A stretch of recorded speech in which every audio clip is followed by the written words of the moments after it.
नमस्कार, जय हिंद। टॉपिक है आज का बड़ा ही इंटरेस्टिंग। कुछ रिसर्चर्स ने मेल कॉन्ट्रासेप्टिव पिल्स बनाए हैं और शायद अब हम अपने यूपीएससी के लिए क्या इसमें से निकाल सकते हैं आपको कुछ देर में दिखाएंगे। पर आइए पहले समझ लें कि आखिर क्या बैरियर्स थे कि आज तक मेल कॉन्ट्रासेप्टिव्स के लिए ऑप्शंस कम थे और अब क्या नई रिसर्च हमें बता रही है। आप इस इमेज को देख के समझ तो गए होंगे कि हम लोग क्या डिस्कस करने वाले हैं। कुछ बायोलॉजिकल चीजें भी हैं और उसमें कैसे सोशियो बायोलॉजिकल नेक्सस को हमें दिखाना है। आइए डिस्कस करते हैं।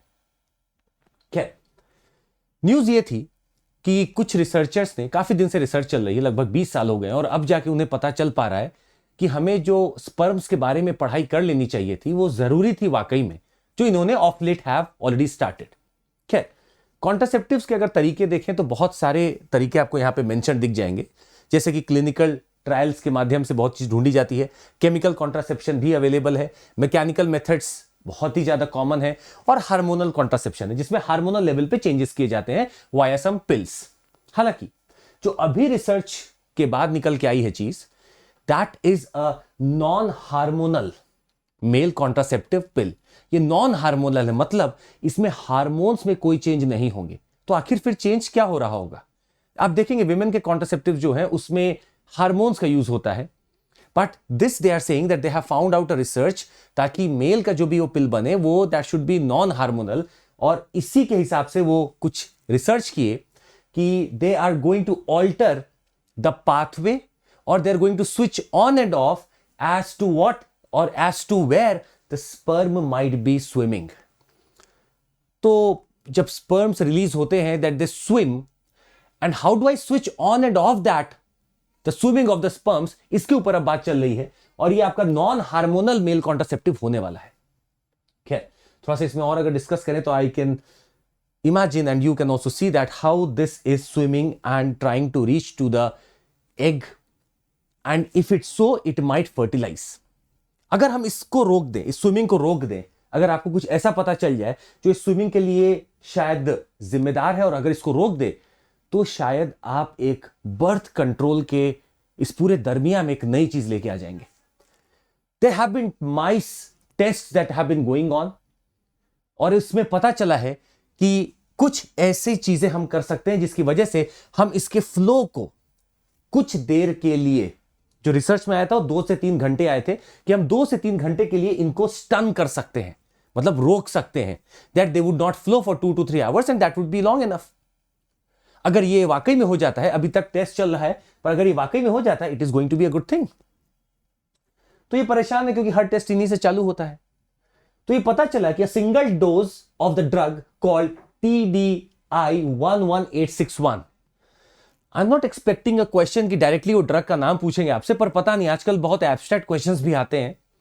तो TDI 11861 will immobilise the sperm.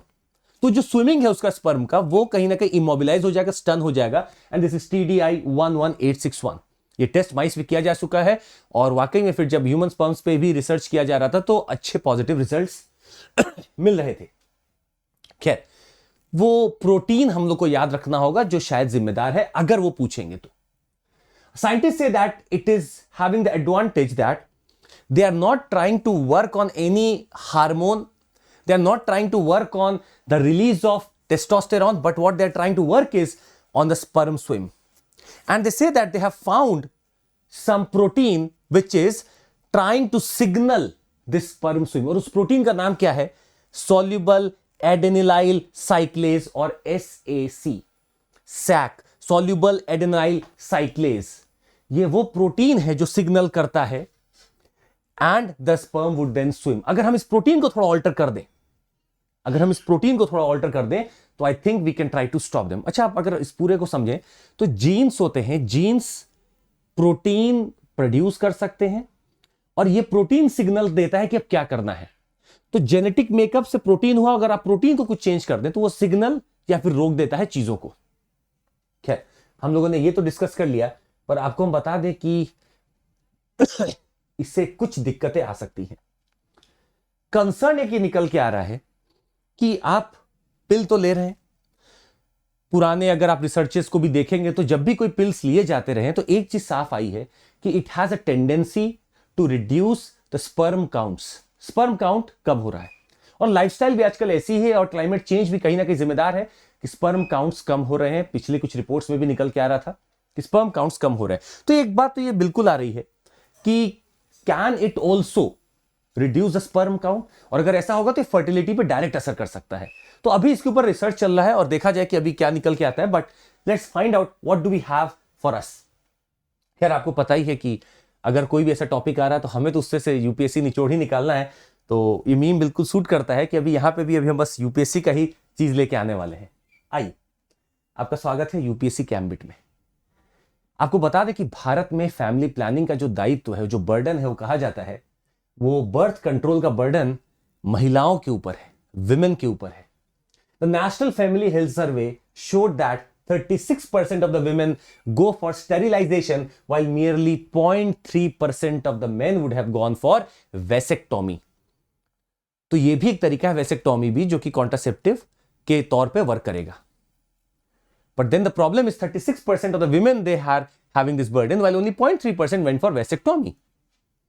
India's family planning program has improved access to contraceptives। तो हमने दूसरा तरीका निकाला that let's have an access to the contraceptives and very easily they could be available, which has led to a reduction in the fertility rate from around 4% in 1992 national average की बात की जा रही है। 4% था हमारा फर्टिलिटी रेट, जो अब कहीं ना कहीं 2 के नीचे आ गया है।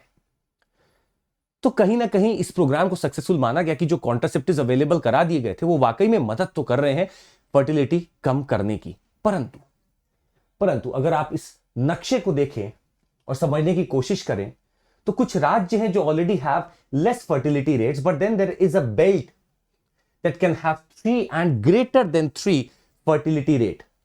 मुद्दा यह नहीं है कि फर्टिलिटी रेट आपको बहुत कम करनी है। Fertility rate of 2.1 is understood to be as the replacement rate, मतलब जितनी जनरेशन आज है ठीक इतने ही नंबर वापस से आएंगे। 2.1 कहा जाता है रिप्लेसमेंट रेट है, मतलब एक जनरेशन को रिप्लेस करने के लिए अगली जनरेशन 2.1 में तैयार हो जाती है। पर अगर ये 4 है, 4.5 है, ग्रेटर है, तो इसका मतलब है कि आपका ओवर पॉपुलेशन वाला इशू आएगा। But the fertility rates of the southern states have been very fine, 1.7, 1.8, 1.8, 1.7। पर अब यहां देखेंगे आप तो 2.4, 3, 2.3, लगभग 2। तो fertility rates have been high, और इसका बहुत बड़ा जिम्मेदारी है कि अभी तक सारा बर्डन बर्थ कंट्रोल का विमेन के ऊपर ही था। अब अगर ऐसा कोई मेल कॉन्ट्रासेप्टिव पिल आता है तो बहुत सारे जो इश्यूज हैं, जो मेल को लगता था कि नहीं we are not interested to follow any birth control programme, तो अब शायद इस पिल के तहत हो सकता है कि बर्थ कंट्रोल में और अच्छी हमें जो कामयाबी वो हासिल हो सकती है। खैर, there have been certain barriers to male birth control. अभी तक हमने जैसा बताया बर्डन था फीमेल के ऊपर, तो फीमेल बर्थ कंट्रोल हो रहा था, पर मेल बर्थ कंट्रोल पे बहुत एक बैरियर हमें दिखता है। पहला है attitude. The first one is attitude. The second one is यहां पे बहुत सारे ऑप्शंस मिले नहीं, देयर वर लिमिटेड ऑप्शंस, और रिसर्च भी नहीं किया गया। रिसर्च क्यों नहीं किया जा रहा था? देखिए, most of these people are going to be male, क्योंकि हमारा पता है साइंस टेक्नोलॉजी में मेल का डोमिनेशन है, तो ऐसे भी वहां पे कुछ लोग ही पहुंच पाते हैं female. So they would not be actually, तो मेल क्या करेगा, वो कोशिश करेगा कि इंटरेस्ट नहीं तो वैसा रिसर्च ही नहीं करेगा। अच्छा, तीसरा रिसर्च अगर करेगा भी, it is not that much possible कि उसको फंड मिल जाए और वो शायद और ग्रो कर सके। तो हो सकता है WHO फंड ना करे या और कोई ऑर्गेनाइजेशन फंड ना करे इस रिसर्च को, ये भी दिक्कत आ रही थी। So there were lot of troubles that were going on. पर एक रिसर्च पिछले कुछ सालों से चल रही थी। अब अगर ये साबित होती है तो एक बात तो तय है कि कहीं ना कहीं we are trying to have the birth control coming up. एक और चीज इसमें थी मार्केटिंग की। मार्केटिंग के दौरान क्या ये वाकई में इतना डिमांड आएगा, इसका नहीं आएगा, तो एटीट्यूडनल चेंज भी चाहिए to have a fertility rate of that much only, जहां पे आपका ऑप्टिमम पॉपुलेशन हो। We require the female and the male to share that burden equally. और अगर ये पिलाती है तो वाकई में शायद एक कारगर रूप में साबित हो सकती है। आज के लिए बस इतना ही, मिलते हैं आपसे नए एपिसोड में। Thank you so much, take care, Jai Hind. और आपको जाते आते एक चीज बता दें हम कि हम लोग के कुछ ऑफर भी चल रहे हैं। अगर आपको लगता है हमारे साथ जुड़ना है, आपको बहुत चीजें आपको मिलती रहती है स्टैंडर्ड कंटेंट के तौर पे, तो बहुत अच्छा भी ऑफर चला, 30% ऑफ चला। अगर आप 12 महीने का कॉम्बो लेंगे तो आपको मात्र पड़ेगा 5400 में। और आपको एक बहुत अच्छी चीज हम देने वाले हैं जो आप याद रख सकते हैं, वो है CMC। बड़ा छोटा कोड है पर बड़ा कारगर है। इसको आप जैसे ही लगाएंगे आपका 504000 में 12 महीने का सब्सक्रिप्शन आ सकता है कॉम्बो का। यही नहीं, हमारे बैचेस चालू हो चुके हैं, लक्ष्य और आरंभ 16 फरवरी से चालू हैं, आप उसमें जुड़ सकते हैं हमारे साथ। और ये हमारा ईएमआई वाला कॉन्सेप्ट भी है, आपको पूरा पैसा एक बार नहीं देना होता, आप ईएमआई बना के भी दे सकते हैं। हमारा ऑफलाइन बैचेस ऑलरेडी स्टार्ट हो चुका है, you can join us there also. That would be all from my side, thank you so much, take care, Jai Hind.